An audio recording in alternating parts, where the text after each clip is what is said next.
নমস্কাৰ প্ৰিয় বন্ধু বান্ধৱীসকল, নিশ্চয় সকলোটি কুশলে আছে। মই মিষ্টাৰ বিদ্যুৎ বিকাশ দত্ত। আপোনালোকে চাই আছে মোৰ ইউটিউব চেনেল এছমিছ কনচেপ্টছ বাই বিদ্যুৎ বিকাশ।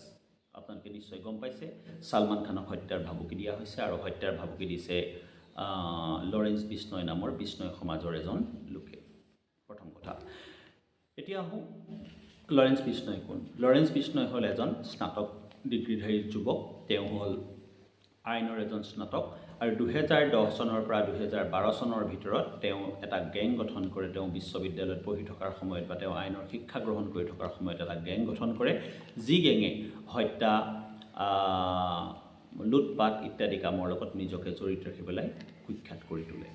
আৰু এই বিষ্ণয় অৰ্থাৎ লৰেন্স বিষ্ণয় যিখন সমাজৰ পৰা আহিছে সেই সমাজখন হ'ল বিষ্ণয় সমাজ।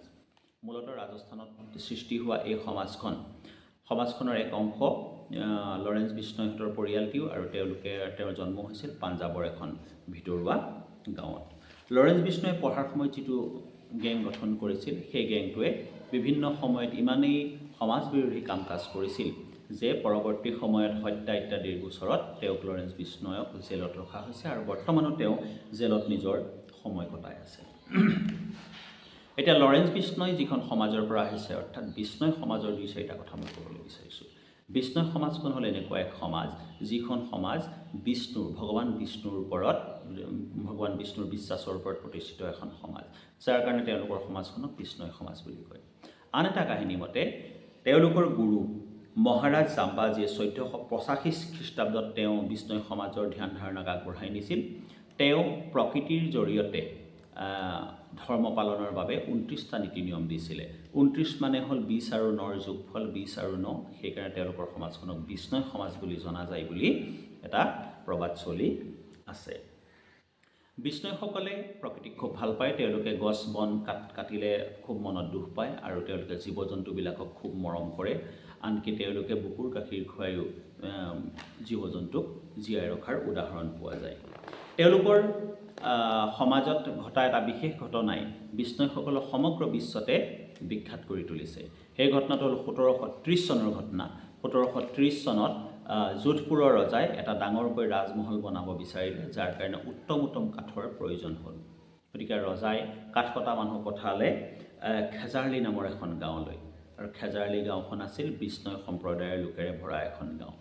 সেই গাঁওখনত যেতিয়া কাঠ কাটিবলৈ কাঠ কটা মানুহ আহিল, তেতিয়া এগৰাকী মহিলা অমৃতা দেৱী বুলি মহিলাগৰাকী দেখিলে যে তেওঁলোকৰ চকুৰ সন্মুখত থকা এজোপা গছ কাটিবলৈ লৈছে আৰু গছজোপা কাটিলে তেওঁলোকৰ ধৰ্মৰ ওপৰতো আঘাত লাগে। লগে লগে মহিলাগৰাকী ইয়াৰ প্ৰতিবাদ কৰে, কিন্তু কাঠ কটা মানুহে তেওঁৰ কথা ক'ত শুনিব, ৰাজাদেশ লৈ আহিছে। গতিকে উপায়ন্তৰ হৈ অমৃতা দেৱীয়ে গছ কাটিবলৈ নিদিওঁ বুলি সেই গছজোপাকে সাৱটি ধৰে। কিন্তু ৰজাৰ যিহেতু আদেশ লৈ কাটোৱালসকল আহিছিল, গছ কটা মানুহ আহিছিল, গতিকে তেওঁলোকে অগত্যা উপায় নাপায় মানুহগৰাকীক বাৰম্বাৰ সতৰ্ক কৰি দিয়া স্বত্তেও যেতিয়া তেওঁলোকৰ কথা নুশুনিলে, তেতিয়া তেওঁলোকে গছজোপা কাটিবলৈ আৰম্ভ কৰে। আৰু যিহেতু মানুহগৰাকীয়ে গছজোপাত সাৱটি আছিল, মানুহগৰাকীৰ শিৰচ্ছেদ হৈ যায়। যেতিয়া অমৃতা দেৱীৰ মৃত্যু দেখা পায়, তেওঁলোকৰ গাঁৱৰ গঞাই ৰাইজে দেখা পালে, লগে লগে তেওঁলোক উত্তেজিত হৈ পৰে আৰু তেওঁলোকে ইজনৰ পিছত সিজন লোকে আহি গছজোপা সাৱটি ধৰিবলৈ লয়।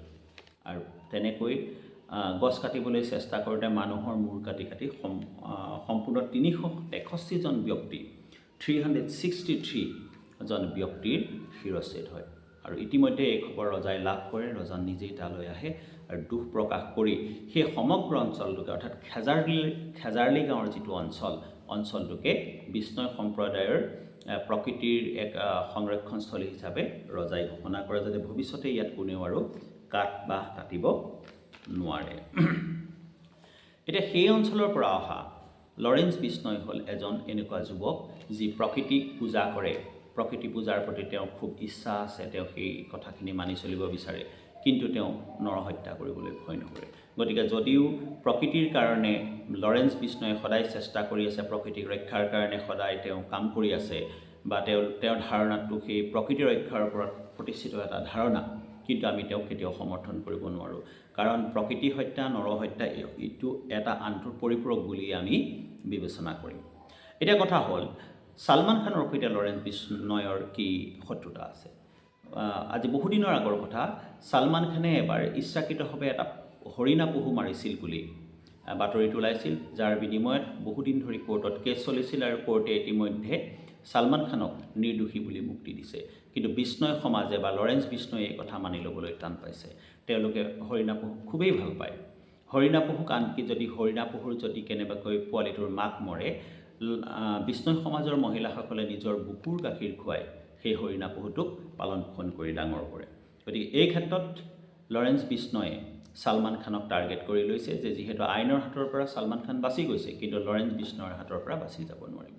কিন্তু এটা কথা ঠিক, সাধাৰণ এজন গেংষ্টাৰ মামুলি আদমি, তেওঁৰ বাবে লৰেন্স বিষ্ণয়ে ছালমান খানে কিয় ভয় কৰিবলগীয়া হৈছে? ভয় কৰাৰ কাৰণ আছে।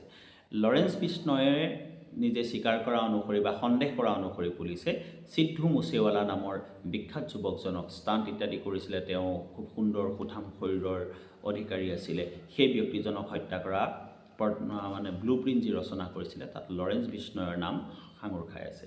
ঠিক তেনেকৈ আমাৰ ভাৰতৰ পৰা গৈ কানাডাত বাস কৰি থকা খালিস্তানপন্থী কিছু শিখ আছে। খালিস্তান মানে সম্পূৰ্ণ দুইখন পাঞ্জাব, পাকিস্তানত অন্তৰ্ভুক্ত হৈ থকা পাঞ্জাব আৰু ভাৰতত অন্তৰ্ভুক্ত হৈ থকা পাঞ্জাবৰ গোটেই অংশটোক লৈ তেওঁলোকে খালিস্তান বুলি এক স্বাধীন দেশ বনাব বিচৰা ধাৰণাৰ কিছুমান মানুহ। তেনেকুৱা মানুহবিলাক গৈ কানাডাত বসবাস কৰি আছে, কানাডাৰ নাগৰিকত্ব লৈছে, আৰু লৰেন্স বিষ্ণয়ে নিজৰ মানুহ লগাই, চুপাৰী কিলাৰ লগাই তাত মানুহ ইতিমধ্যে হত্যা কৰিছে, আৰু যাৰ বাবে গোটেই বিশ্ব ৰাজনীতিত ভাৰত আৰু কানাডাৰ কূটনৈতিক সম্পৰ্কও লাহে লাহে বেয়া হ'বলৈ আৰম্ভ কৰিছে। শেহতীয়াকৈ বাবা ছিদ্দিক নামৰ যিজন ব্যক্তি, তেওঁক লৰেন্স বিষ্ণয়ে